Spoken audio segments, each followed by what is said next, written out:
दादा काल बापूंचं एक विधान बाहेर आलं होतं, कसं बघताय याकडे नेमकं तुम्ही आता काहीतरी म्हणता काय आहे, आता सगळ्या बारामतीकरांना माहिती आहे की बापू कसे आहेत. खूप सरळ स्पष्ट माणूस आहेत ते, आणि जे असतं त्यांच्या मनात ते बोलून जातात. पण खूप गोष्टी जे काल ते बोलले, ते काही मीडिया चॅनलनी ते थोडं त्याला ट्विस्ट केलंय, आणि जे त्यांना बोलायचं होतं ते बाजूला राहून गेलं आणि त्यातला एक वेगळाच अर्थ काढून ते महाराष्ट्रभर गेलाय.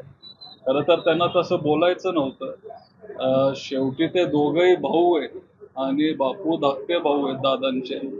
लहानपणीपासून ते दोघंही एकत्र होते.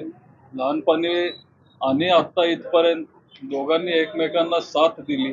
आज वैयक्तिक जीवनात ते एकमेकांना साथ देणार आणि देत आले. शेवटी ते भाऊ आहे. ते भाव म्हणजे भावाचं नातं एवढं सहजपणे ते तुटत नसतं, आणि ते तुटणारही नाहीये. पण ठीक आहे, राजकीय परिस्थिती ते काही काही वेळेला वेगळ्या असतात, आणि त्याच्यामुळं आज त्यांनी एक वेगळी भूमिका घेतली असेल.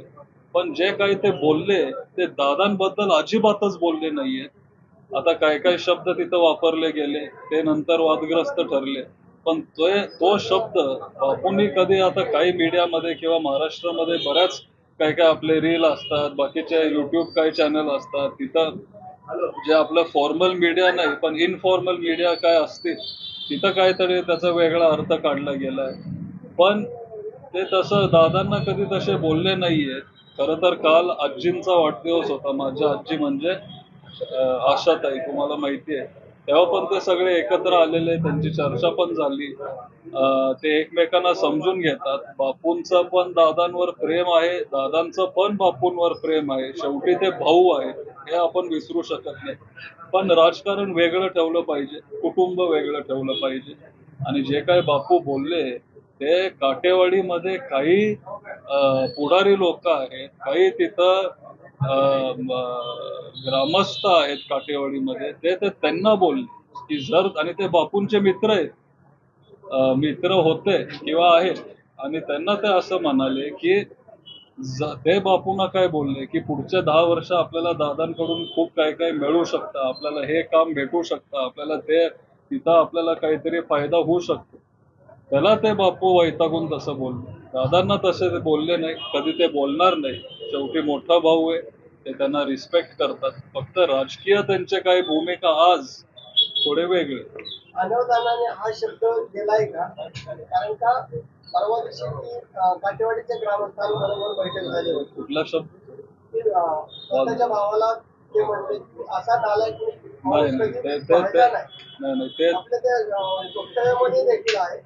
आणि त्यांच्याकडून पप्पांकडून अनावधानाने शब्द गेलाय की त्याच्यानंतर नाही नाही वहिनीने नाही केला. नाही, तुम्ही ते व्हिडिओ नीट बघून घ्या. ते परत एकदा, फक्त 6 मिनिटाची ते क्लिप आहे. ते कधीच असं बोलणार नाहीये. 15 आणि मिनिटाची clip आहे. ठीक आहे, मी जे बघितले ते 6-7 मिनिटाची क्लिप होती. तुम्ही परत एकदा बघा, आपण नंतर बघू. हे झाल्यावर मी तुम्हाला परत एकदा दाखवतो की असं ते कधीच बोलले नाहीये, ते कधी बोलणार पण नाहीये. शेवटी हा जो शब्द त्यांनी वापरला, ते काही गावातली जी लोक आहेत त्यांच्यासाठी तो शब्द वापरला. कारण त्यांनी, परत मी तुम्हाला सांगतो, बापूंना सांगितलं की अहो बापू, 10 वर्ष इथून पुढे दादांचीच आहे, तिथून आपल्याला काही काही गोष्टी मिळू शकतात. त्याला ते बापू तसं बोललेत. मी तुम्हाला दाखवतो. ते मिसअंडरस्टँडिंग झालीये, त्याच्यामुळे मला ते खरं तर क्लिअर करायचं होतं. आणि आज अजून एक सांगतो, आज त्यांचा वाढदिवस आहे. आज त्यांचा वाढदिवस आहे, त्याच्यामुळं पण एक गिफ्ट म्हणून तुम्ही हे सगळं क्लिअर करा त्यांच्यासाठी. जी काल चूक झाली पप्पा दिलगिरी व्यक्त करणार का दादा? करतील ना, वैयक्तिक केली पण असेल. रात्री एकत्र होतं म्हणताय सगळे कुटुंबीय, दादा आणि बापू एकत्र होते कुठं? काल असं सगळे एकत्र, सगळे होते. आणि या मुद्द्यावर काही चर्चा झाली असेल? नाही, मी नव्हतो, त्याच्यामुळे मला नाही, पण सगळे होते. एक बारामतीकरांची भूमिका नावानं काही दिवसापूर्वी एक पत्र व्हायरल झालं होतं. आता शुद्ध बारामतीकरांचं मत म्हणून बापूंच्या कालच्या वक्तव्यानंतर एक पत्र व्हायरल होतं. ते पत्र आपण वाचलंय का? आणि त्या पत्राबद्दल आपल्याला मी तर अजून बघितलं नाहीये. अरे, पत्र कोण काढतात, कधी येतात, हे आता तुम्हाला पण माहिती आहे. त्याच्यामुळे त्याच्यावर जास्त न बोललेलं बरं. बारामतीतील मतदार आणि जर त्यांना काहीतरी बोलायचं असेल तर एक बारामतीकर म्हणून ते असे पत्र का काढतायत? पुढे येऊ दे, चर्चा करू दे, बोलू दे आमच्याशी, आम्ही बोलायला तयार आहे. या पत्रामध्ये असा उल्लेख आहे की बापूंना मुलाच्या आणि पत्नीच्या राजकीय भविष्याची चिंता आहे. हो पण मी आहे का राजकारणात? मी नाहीये ना. मग तो उल्लेख कोणी काही करेल, पण मी कुठं आहे राजकारणात? ठीक आहे. विषय असा आहे की बारामतीच्या मतदारांमध्ये देखील चर्चा आहे. काल परवा झालेलं पप्पांकडनं वक्तव्य आणि सभेमध्ये गेला कदाचित पवार साहेबांच्या स्टेजवर अजितदादांची आई देखील दिसते, असं देखील मला माहिती नाही. त्यांना विचारावं लागेल, मला नाही माहिती. आता एका बाजूला अजितदादांचं कुटुंब, दुसऱ्या बाजूला संपूर्ण पवार कुटुंब वेगळा झालेला आपण फक्त राजकीय दृष्टीने, नाहीतर नाही.